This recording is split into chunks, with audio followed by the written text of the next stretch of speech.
Yeah, I think when you look at we got off to a slow start, but it was, I think sometimes it's a positive that our defense kept us in the game. We got good looks. We just didn't knock down. I thought we stayed together.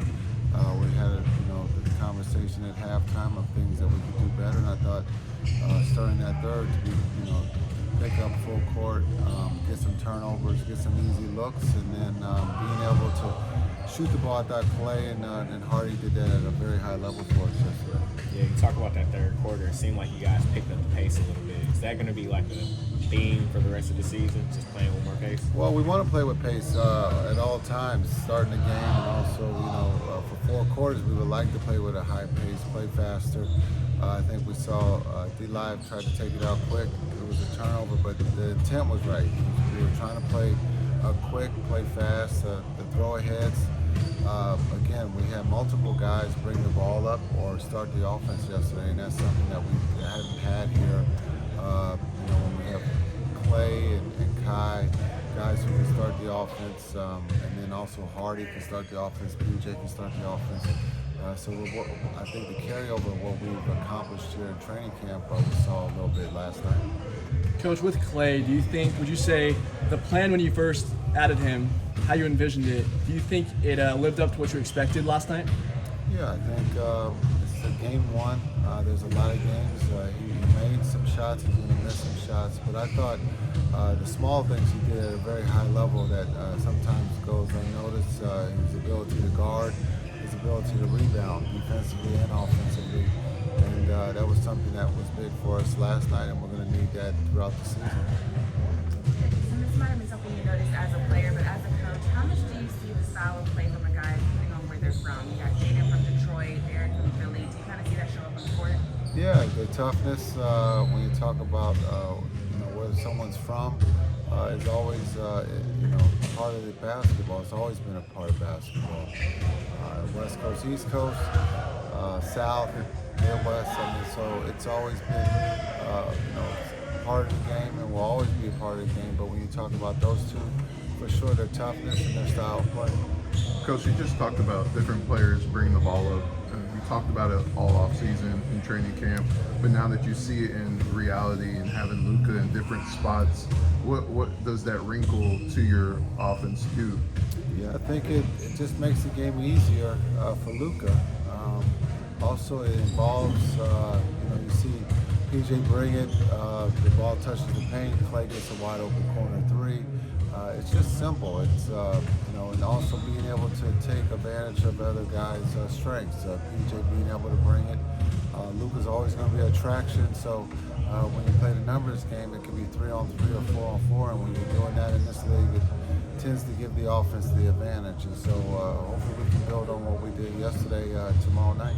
And then Kyrie didn't play in the fourth quarter. Is that just a testament how deep this team is, or just how the game was going?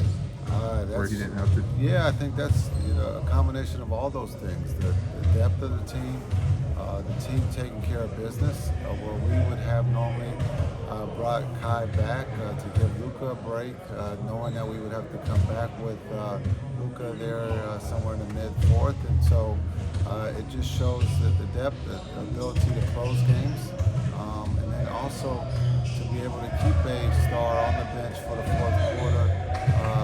That just will hopefully help you as the marathon continues as we get deeper into the marathon. You're about to go against a Phoenix team that has 3 stars of its own, Kevin Durant, Bradley Beal, and Devin Booker. Do you see any similarities between the two teams, or is it still too early to tell? Yeah, it's way too early in the marathon, but there is a comparable. There's 3 stars both teams have, and very good stars at that. And so you talk about Durant and Beal and Book, they can put up points in a hurry. Offensively, they can put a lot of pressure on your defense. They understand what it takes to win, and they have a new coach. But Bud has been in this league, and he understands how to get the best out of his stars. So this will be a good matchup for us. And it seems like you have a rotation set. You've been a coach for a while. What's your approach to a conversation with a guy when I guess he's not going to be in that rotation? Yeah, I think one, to be patient. As much as we can have a plan, the basketball guys can have another plan. And so just to continue to be a pro, continue to keep working. Everyone's going to get a chance to play this season. Guys are going to get an opportunity to start just because of health or rest. That's just part of the nature of this business. And so just have that dialogue, conversation organically, and but to make sure that the guys are doing their work. And we've done, I think, as a coaching staff, the coaches have done a really good job of keeping guys ready. When you look at Exum, he was third on the depth charts last year. Derek Jones was the last to be signed. And all started at some point, and all helped us win games. And so I think we can also go back to look at what we've done here in the past to let guys that are new here understand that they're going to get a chance to play. As mentioned, it is early. What kind of test do you think this road clash against Phoenix can give your team early in the season? Yeah, I think it's a good test. I mean, see, we get some answers to question. It's a great test on our defense because they can put up a lot of points in a hurry. So this will be a good test. And then for us on the road, in a hostile environment, a home opener. So we'll see how it goes. But we got to find a way to win on the road if we want to be one of the elite teams. Cool. Thank you.